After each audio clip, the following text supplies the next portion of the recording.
Até que hora que vai o programa, Giovanni? Eu vou postar aqui uma foto. Tá ao vivo. Aumentar a audiência mais ainda, hein? Agora faltando 20 para as 2, estamos de volta aqui com o programa Live 96, nosso bate-papo de todo sábado. Orgulhosamente recebendo nos estúdios da 96 FM o jornalista Carlos Nascimento. Tá falando um pouquinho da história da vida dele, inclusive, né, Kleber? Eu acabei de descobrir mais uma faceta dele, que é compositor também. Exatamente. Produtor de café, jornalista, barqueiro, cantor e agora compositor também. Armador, fazendeiro. Fazendeiro. Aí você vai enganar as pessoas. Nós temos um pequeno sítio, e olha lá, criamos um pouco de gado e um pouco de café. Você criou o hino da cidade de Dois Córregos, foi isso? Como foi? Vou contar a história que tem a ver com Bauru, sabe? Quando eu era moleque, eu tinha bronquite e ia lá ao farmacêutico me dar a injeção eucaliptina com anticatarral. Era a injeção que existia para isso. E depois que acabava a injeção, ele ia visitar outros doentes e ele tinha um pé de bola, um Fordinho 29, aquele de lona. Ah, e sim. ele me convidava para ir junto. Eu era bem garotinho. Aí eu andava com o seu Nene Franciscone pela cidade e tal. Aí depois ele me devolvia. Seu Nene foi o pai do Carlos Eduardo Franciscone, o Ado, um cirurgião dentista, professor aqui da Universidade de São Paulo, um dos caras mais destacados na implantação do método Brannemark de implante dentário no Brasil, que infelizmente nos deixou, acho que faz 2 anos já, ou quem sabe 3. O Ado era músico, além de todo o talento que ele teve na odontologia. Falando do Ado, tenho que falar aqui da Leda, que continua na clínica deles, o Paulinho Franciscone, que é cardiologista, irmão do Ado, todos os dois corriguenses que vivem aqui, né? O filho do Ado, o Carlos, que continua. Bom, o que importa é assim, quando eu trabalhava em Dois Córregos, eu descobri que a cidade tinha um brasão feito por dona Virgulina Mursa Vioto. Aí você vai me dar, eu vou fazer outro parênteses aqui para falar da dona Olga Vioto Kolbe, da Tilibra. Né, dona Olga. Dona Olga, vocês conhecem. Dona Olga, filha do seu João Vioto, Dois Corriguenses também. Também Dois Córregos. Também Dois Corriguenses. O pai dela, seu João Vioto, dona Maximina, a mãe, foram o casal de italianos mais cultos que Dois Córregos já recebeu. Eles se preocupavam muito com a formação dos filhos e não só isso, com a cultura, o conhecimento. Eles eram muito refinados nesse aspecto, né? Tanto que Dona Olga saiu como saiu. Até uma história interessante, porque o seu João, ele fez questão de formar os filhos, todos com profissões importantes. Então, ele tinha um filho dentista, um filho advogado e um filho médico. Aí a pessoa chegava lá na casa do seu João Vioto, tinha um terraço grande, ele estava lá esperando, a pessoa falava, quero falar com o doutor. Ele falava, quale dottore? Il dottore medico, il dottore avvocato ou il dottore dentistico? Pode escolher. Tá vendo? Esse era o pai da dona Olga, né? É uma pessoa assim, muito importante para a história da nossa cidade. Mas vamos voltar a falar do Ado. Aí quando eu trabalhava lá no jornal, eu tinha o brasão da cidade, e eu falei, a cidade não tem nem bandeira nem hino. Eu publiquei um artigo, o prefeito logo na sequência fez a bandeira, o concurso da bandeira, uma história fantástica, tudo tem uma história, né? As cores da cidade são azul e branco.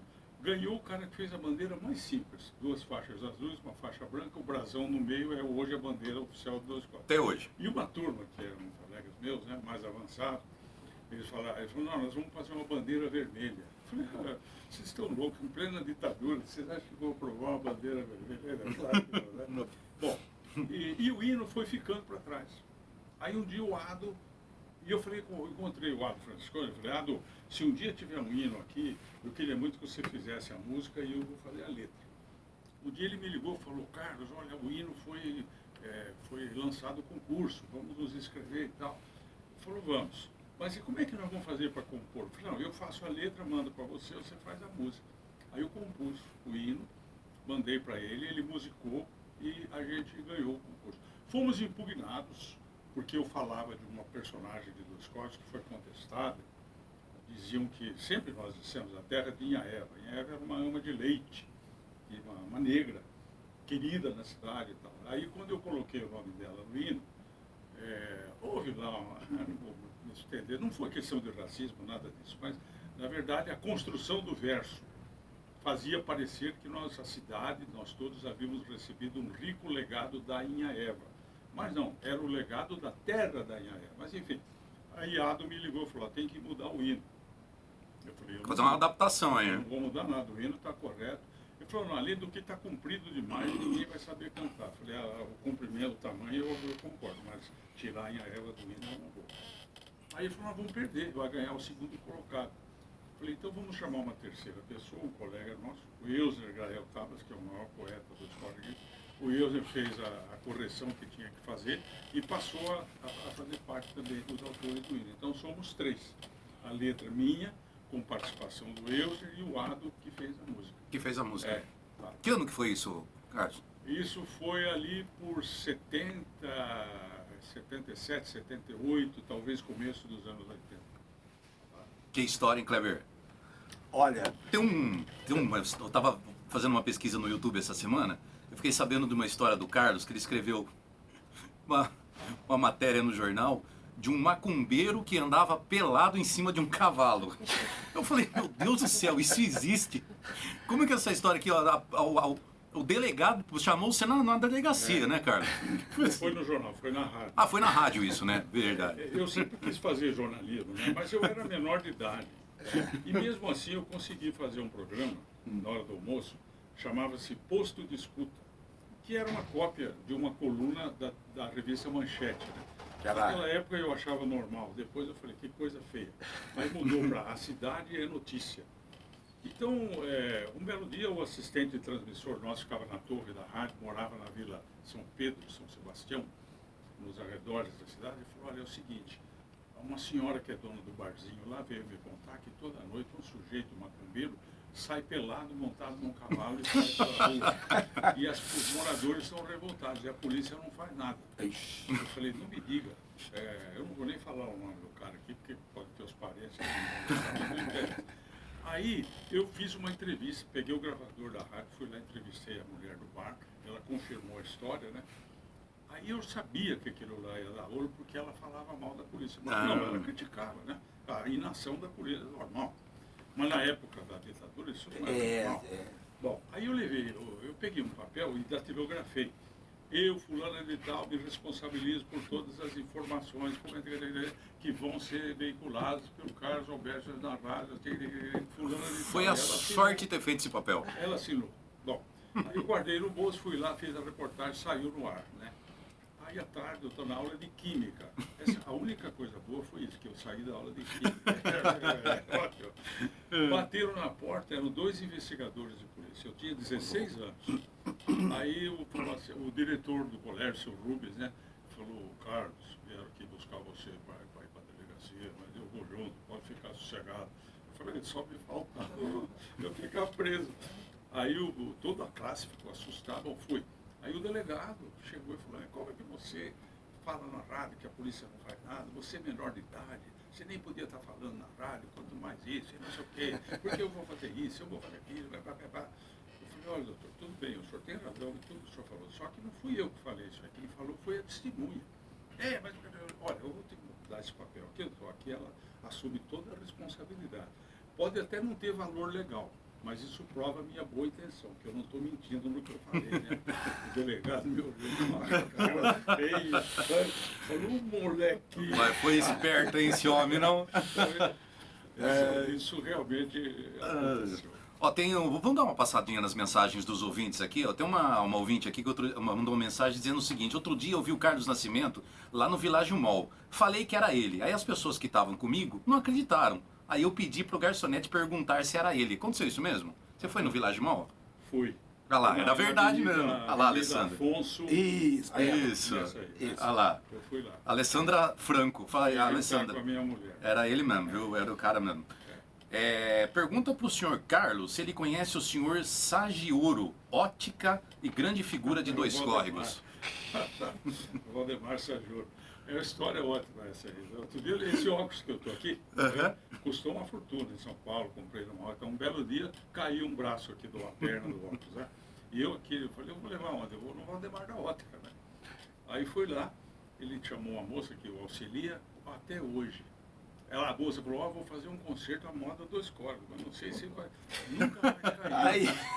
Aí eu conversei com o seu Valdemar, olha a história, é fantástico. Nos anos 70, todas as placas de comércio das cordas eram de lata. Eu escrevia lá, Casa Salvadeu, Bar do Papai, Bar do Mário e tal, tudo ainda de metal, né? Mudava a cor, mas era tudo de metal, não tinha nada com luz. Tá? Sim. Aí chegou uma empresa em Dois Córregos e vendeu as luminárias, os primeiros anúncios luminosos. As fachadas. Com aquela lâmpada incandescente, Certo. incandescente não, fluorescente. Certo, dentro, né? certo. Todos os anúncios eram iguais. O formato, só mudava o nome, relojaria, sorveteria, bar, restaurante, hotel e coisa. O único que ainda conserva aquela placa em Dois Córregos é o Valdemar da Ótica. Ele continua. Tá, você Manteve a passa tradição. lá, da Ótica, não sei tem um nome, não me lembro agora. Ótica Dois Córregos. Ótica Dois Córregos. Aí eu falei para ele, Valdemar, pelo amor de Deus, aí 50 anos você me trocou a placa. Ele falou, tá boa.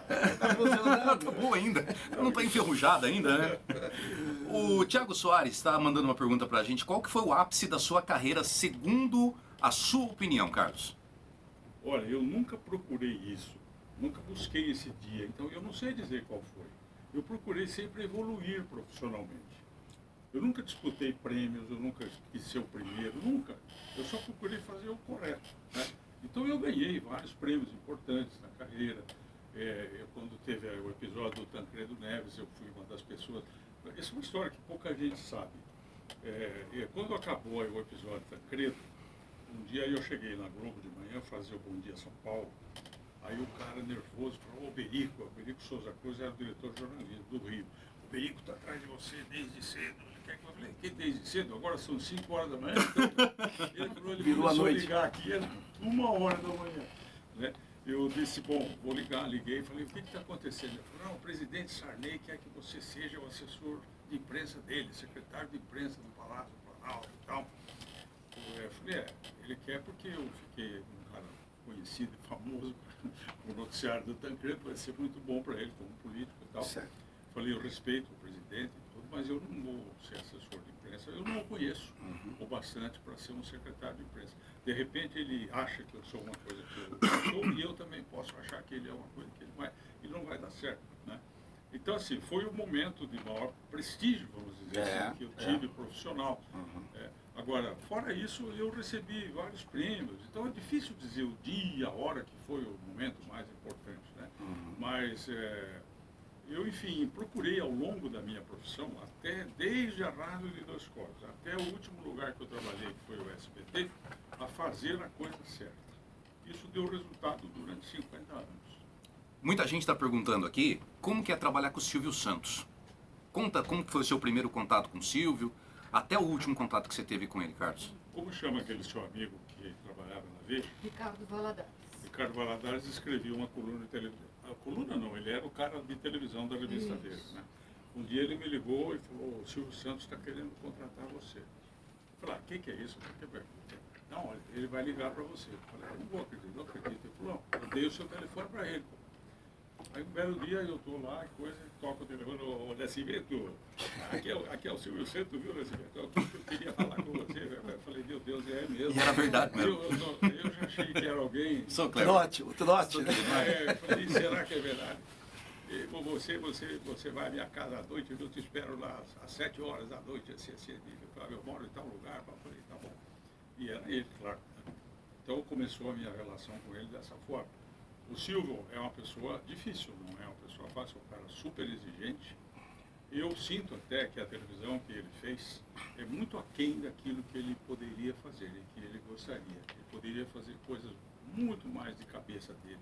Só que ele também é um comerciante, ele vendia baú, essas coisas, então ele fez um modelo que servisse comercialmente. Comercialmente. Né? Mas eu acho que a televisão brasileira teve 3 nomes fundamentais, assim, pelo menos no meu período, né? O Dr. Roberto Marinho, que foi o cara que investiu dinheiro e fez a Rede Globo. Você conheceu pessoalmente o Roberto Marinho? Poucas vezes, mas eu viajei com ele uma vez, fiz uma cobertura de um evento dele na Espanha. O Boni, que foi o cara que sustentou isso tecnicamente, com a participação do Walter Clark no começo, mas eu diria que 80% do padrão Globo foi montado pelo Boni e o Silvio Santos. E o Silvio Santos. Né? Então, daqueles que estão hoje, graças a Deus, vivos e operantes, Silvio e Boni são os dois grandes nomes da televisão brasileira. Um com um padrão de qualidade Globo, que todos nós conhecemos, e o outro com uma televisão popular, que fez enorme sucesso sempre, foi a segunda colocada. E é um grande artista, né? O Silvio, acima de tudo. Eu tenho uma dívida com ele também, pessoal, quando eu fiquei doente. Eu tive um câncer grave e eu trabalhava no SBT. Então, assim, eu recebi da parte dele, do SBT, muita assistência, muita consideração, tudo que você imaginar, eles me deram. E aquilo teve, sabe, eu não posso esquecer. Então, o caráter do Silvio Santos, no meu caso, pelo menos, eu acredito de outras pessoas que eu acabei descobrindo, é um caráter superior, sabe? É um cara que trata bem aqueles que convivem com ele. Johnny Saad, da Band, como que foi trabalhar lá? Foi ótimo, a Bandeirantes é uma emissora de cunho jornalístico, eu fiquei pouco tempo lá, porque o Silvio me chamou. Muita gente já saiu escrito que foi por causa de dinheiro. Eu ouvi falar isso aí, que era um caminhão de dinheiro. Não era caminhão. Não era caminhão de dinheiro. Nada. Era um pouquinho coisa mais que eu ganhava na Bandeirantes. Acontece assim, eu enxerguei um caminho maior, mais longo e mais seguro no SBT do que na Bandeirantes, onde eu estava. Sem nada a ver com a família Saad, com a direção dele, nada. É o dia a dia. Eu vi que o SBT estava numa ascensão no jornalismo, estava lá na Paula Padrão, uma redação muito bem montada e tal, e eu achei que era hora de eu ir para lá. Né? Eu sei que a família Saad ficou muito aborrecida com isso, o Johnny, eu sei que ele ficou aborrecido, mas é um cara super educado. Quando eu fiquei doente, ele mandou perguntar se eu estava bem, perguntou para meu filho. Então, olha, eu vou falar a verdade, cara, eu não tenho queixa de ninguém. Em todos os lugares por onde eu passei, eu sempre fui muito bem tratado. Clever, eu preciso me belisca, cara. Tô com o Carlos Nascimento aqui ao vivo nos estúdios, cara. Que isso? Meu Deus do céu. Quem diria, hein, Kleber? Que bacana, que bacana. Que demais, né? Vamos dar uma passada aqui nas mensagens. Aqui o pessoal mandando, Silvio Santos espetacular. Sensacional o programa hoje, Giovanni, parabéns. Carlos Nascimento é o Silvio Santos da reportagem. Parabéns. Minha filha, não vale isso, não, por favor. Carlos Nascimento imitando o Silvio Santos não tem preço. Só a gente para conseguir isso mesmo. Silvio, uma vez, viu? Uma vez eu fazia um jornal, o SBT Brasil. Não, eu fazia o jornal do SBT e ele queria que eu acumulasse o SBT Brasil. Aí ele me chamou para discutir essa questão, né? E quanto é que você quer ganhar para fazer os dois jornais, né? Você vem aqui com o SBT, você faz um jornal, você vai fazer 2 jornais. E quanto é que você vai ganhar a mais? Eu falei, eu quero X. O comitê não vai aprovar X. O comitê era ele, né? O comitê era ele. E isso não passa, eu posso dizer para você que não passa no comitê. Eu falei, bom, Silvio, eu sou novo aqui na empresa, eu não conheço o comitê, não conheço. Quanto você acha que eu devo pedir? Eu acho que o comitê aprova X, Y, vamos dizer assim, né? E se você pedir Y, o comitê passa no comitê. Bom, aí eu saí, fiz um negócio, sentei com ele e tal. Depois eu fui conversar com o sobrinho dele, o Guilherme Storaro. Eu falei, Guilherme, vem cá, quem que é o comitê do SBT? Quem faz parte do comitê? Que comitê, Nascimento? Então, eu fui conversar com o Silvio, e o Silvio acertou lá, acertamos um negócio, e ele falou que ele falou, Nascimento, o comitê é ele. Não tem comitê aqui. Tem o pessoal querendo que você sorteie convite para essa festa do flashback que vai acontecer no navio aí. O pessoal tá querendo um par de convites aí, cara. Cede o convite? Um par de convites? Quanto que vai custar o convite, falando nisso? Quanto que vai? A cara dela. Será que eu devo? Gente, já é assim, R$120 o valor do ingresso, né? Com direito a todo o baile, a navegação, porque a gente além de tudo navega pela orla da Barra Bonita, que assim, uma visão fantástica, gente, muito bonito. A gente fala que Barra Bonita ali à noite parece a Boston brasileira. É lindo, né? É muito linda a paisagem. E tem toda a embarcação que fica à disposição de todo mundo, né, para circular, não é só no salão onde tem o palco.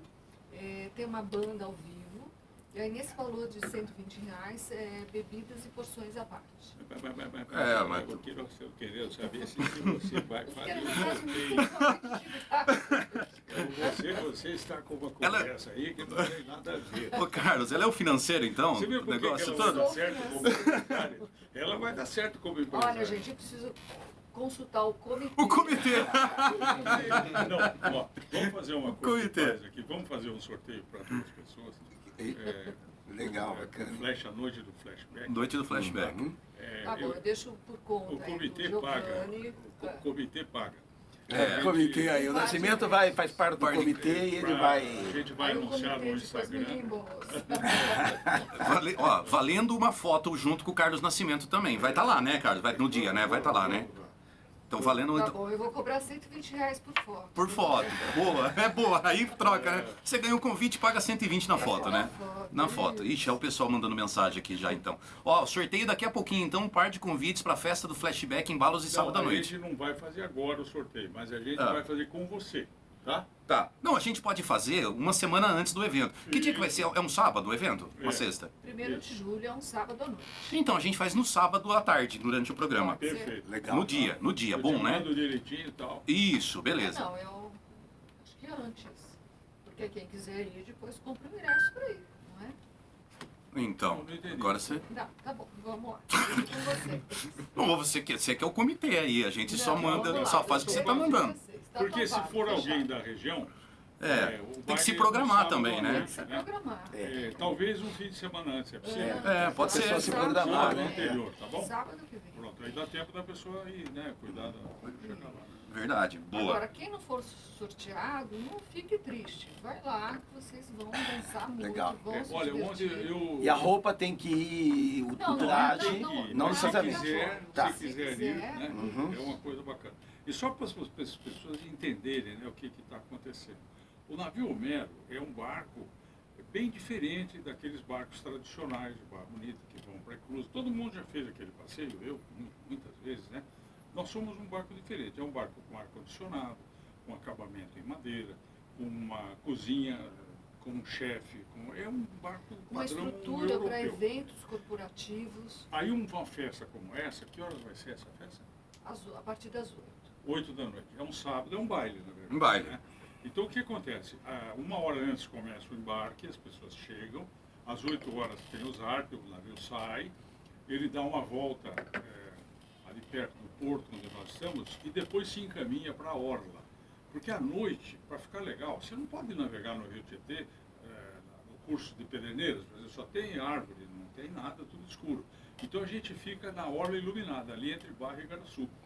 Vai bem devagarinho até lá em cima na barragem, volta onde tem lá o Canoa Grande e tal. As pessoas o tempo todo, elas têm o baile rolando e a paisagem na janela, entendeu? Esse é o grande diferencial. Tem também a questão do palco, né, Nascimento, onde a banda... Sim, o Homero A tem uma banda. banda dedicada, chama Banda Seu Dito. É uma banda de primeiro mundo, tem Muito uma boa dupla de cantores, a Aline e o... Fazem show, é tipo de navio, de viagem de navio, eu Isso, tive a A oportunidade de gente ver, tem um muito piano bacana. de cauda a bordo. Nós temos Olha que legal. o piano nosso, era Puxa da vida. Catedral Anglicana de São Paulo. É o piano de 90, vai fazer 100 anos. E aí eu comprei, quando eles trocaram os instrumentos musicais, eu comprei esse piano. Ele é um Washburn, americano, fabricado em Chicago. É a nossa grande estrela lá da banda e tal. É um piano espetacular. É bar também, né, Nascimento? Tem bar na parte de Tem baixo. 3 bares. É. O bar principal, o bar com conversa superior e o bar do Flybridge, que é o terraço lá em cima. Uhum. Aliás, sobre o terraço, é interessante também as pessoas saberem, daquele, talvez seja um dos poucos navios que tem aquela cobertura, não é? Lá em cima. A hidrovia Tietê-Paraná tem como exigência que qualquer embarcação só pode ter 7 metros de altura a partir da linha d'água. Então, O máximo é 7 metros? 7 metros. Porque Por quê? o vão-luz das pontes, o espaço para passar embaixo, e da eclusa é esse. Entendi. Dá, talvez um pouquinho mais de 7 para você poder entrar. Então não pode ir além disso. Só que se você fizer assim, o seu flybridge, que é a parte mais alta do navio, ele fica descoberto. E as pessoas não podem ficar lá, porque ninguém aguenta ficar no sereno, no sol. Tá? É.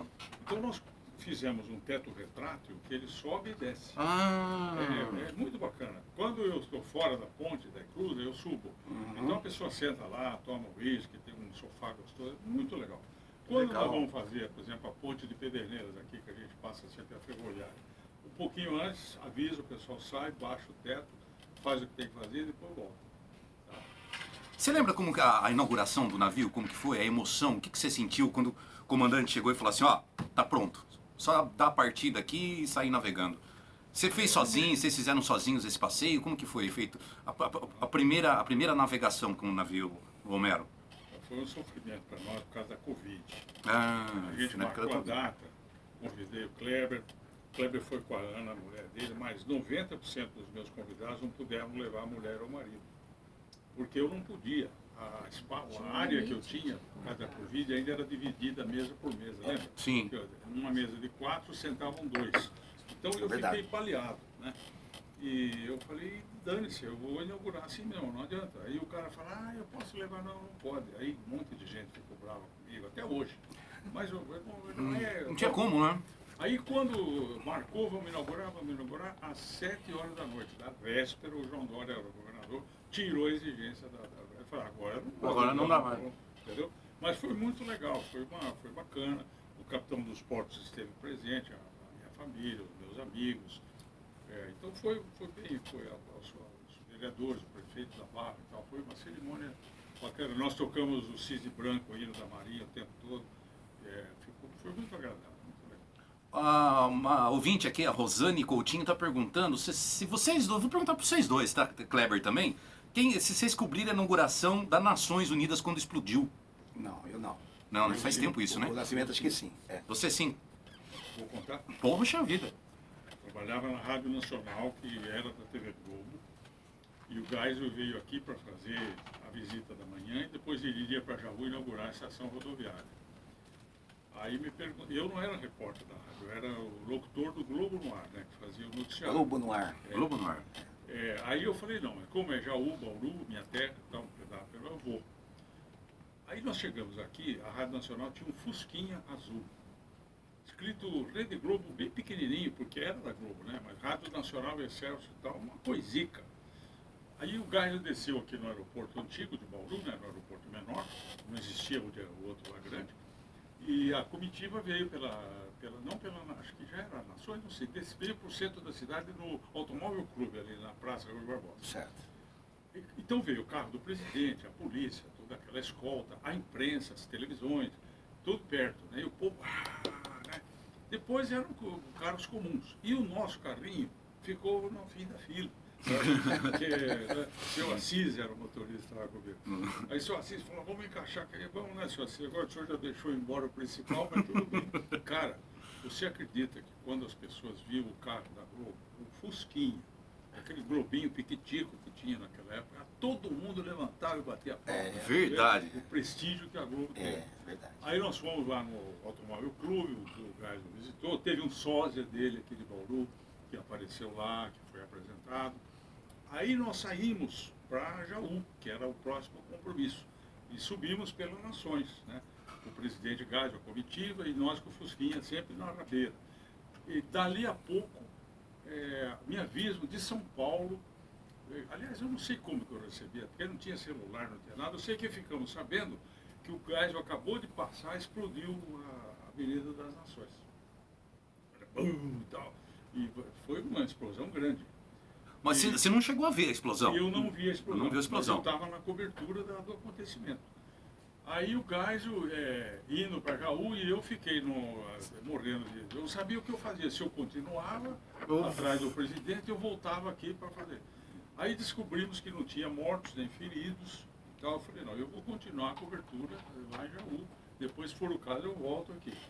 Aí se descobriu que era gasolina que infiltrou num tubo e... Na rede de esgoto, né? Na rede de esgoto, formou gás, e o gás é que provocou a explosão. A explosão. Ou seja, foi grave, foi importante, mas não atingiu a comitiva e também não tinha nada a ver, né?